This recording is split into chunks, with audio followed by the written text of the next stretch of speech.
En fait, je vais un peu plus loin dans cette démarche que simplement l'idée d'un islam enraciné, parce que tout le monde parle d'un islam de France.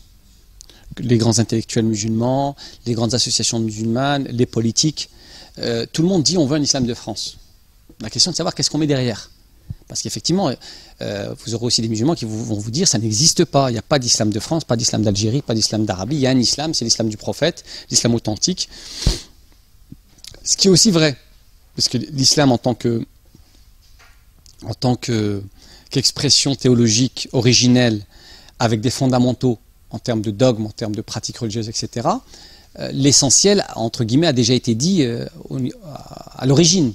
Il est conservé dans les sources classiques et il doit être compris comme les premières générations l'ont compris dans ses fondamentaux. Sauf que l'islam, ce n'est pas simplement une foi et une pratique ou un dogme, c'est aussi une expression sociale à l'extérieur dans la cité.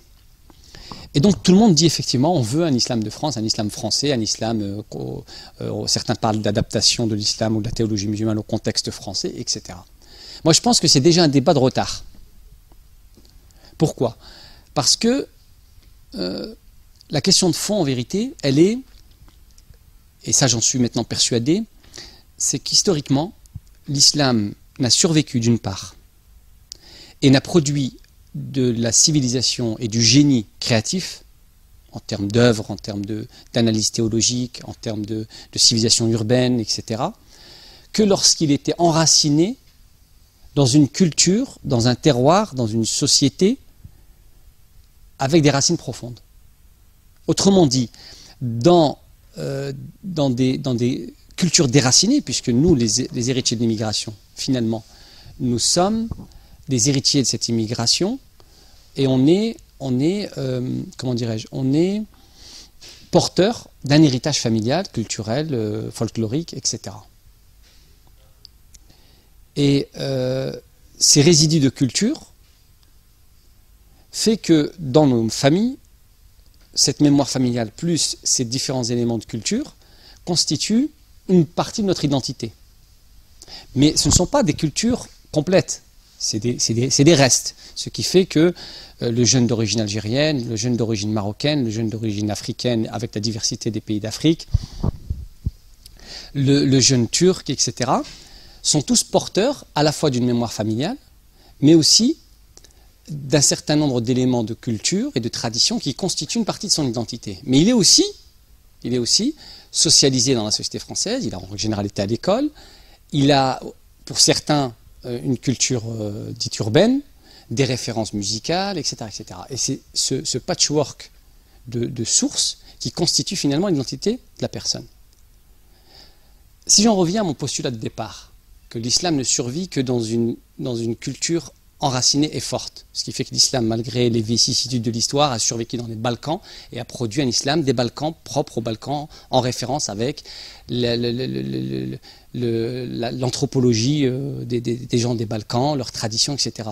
Si les premiers Arabes qui sont arrivés en Chine, en Asie, ont fondu ensuite dans les populations asiatiques, mais ont enraciné ce noyau irréductible de l'islam dans ces sociétés, ensuite ces sociétés, parce qu'elles sont pérennes, parce qu'elles ont continué à évoluer culturellement, parce qu'elles ont continué à développer leur richesse culturelle, mais en adoptant le noyau irréductible de l'islam, l'islam s'est sauvegardé et a produit de la civilisation.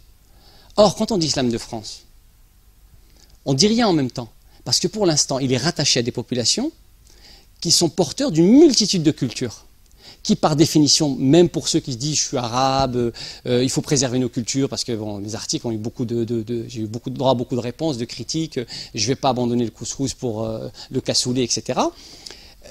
Ce qu'on oublie, c'est que l'islam de France, c'est d'abord un islam avec une diversité ethnique, et donc une diversité d'héritage juridique. Il y a beaucoup de difficultés à pouvoir produire une théologie commune. Quand on a un héritage, par exemple, en droit hanafite de Turquie, quand on a un héritage d'un islam soufi africain, quand on a un héritage d'un islam malékite pur et dur comme ceux de nos parents d'origine algérienne, ou voire même pour certaines populations berbères, un mélange de droit malékite imprégné de droit coutumier. Donc pour pouvoir produire demain un véritable islam enraciné, parce que c'est une nécessité, sinon il va mourir. Il ne peut pas survivre s'il n'y est pas enraciné. Ça sous-entend quoi? Ça sous-entend non seulement, puisque tout le monde parle d'islam de France, qu'on est d'accord sur un islam de France, mais c'est un islam qui est véritablement inséré dans une culture homogène. C'est ce qui signifie, par logique, qu'il doit se détacher, et là c'est vrai que ça soulève beaucoup de débats, de discussions et de ressentiments, et parfois même de violence, parce qu'on a l'impression qu'on est en train de dire à ces musulmans d'oublier ce qu'ils sont. C'est pas ce que je dis. Je dis que ma génération, par exemple, est déjà socialisée. Elle a déjà une mémoire familiale, une posture culturelle, etc. Mais je ne suis pas obligé de transmettre à mes enfants, ou à mes petits frères, ou demain à mes petits-enfants, l'essentiel des éléments de culture que j'ai acquis par mes parents, qui sont déjà inférieurs à ce que mes parents avaient, par définition, puisqu'il y a acculturation progressive. Le pire dans tout ça, et ce qui est problématique, c'est que cette acculturation, même ceux qui se revendiquent des cultures d'origine, qui se disent arabes, etc., savent pertinemment que l'acculturation progressive amène les générations à perdre cet héritage. Mais le grand défi et la grande misère, quelque part, c'est que cette acculturation progressive se fait au profit de quoi? Se fait au profit d'une idéologie, d'une conception du monde, d'une représentation, d'une world culture, qui est en vérité celle voulue par le système.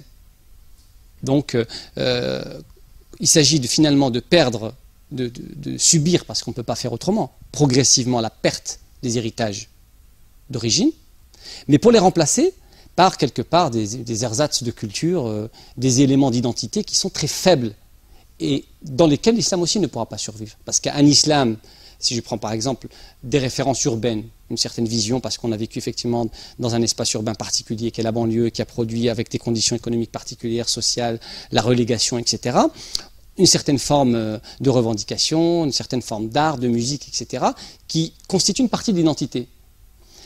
L'islam qui survit dans ça, ça donne par exemple la fouine. Ça donne un rappeur qui certes se définit comme musulman, il est dans ses vidéos, on les trouve sur le web, il dit oui, nous le vendredi, on va avec mes potes, on va au Jumu'ah, donc à la prière du vendredi, on fait des do'as, donc il utilise véritablement un vocabulaire théologique, donc on va à la prière du vendredi, on fait des invocations, et il ajoute juste derrière, et le lendemain samedi, avec les mêmes potes, on va avec des filles dans les hôtels, etc.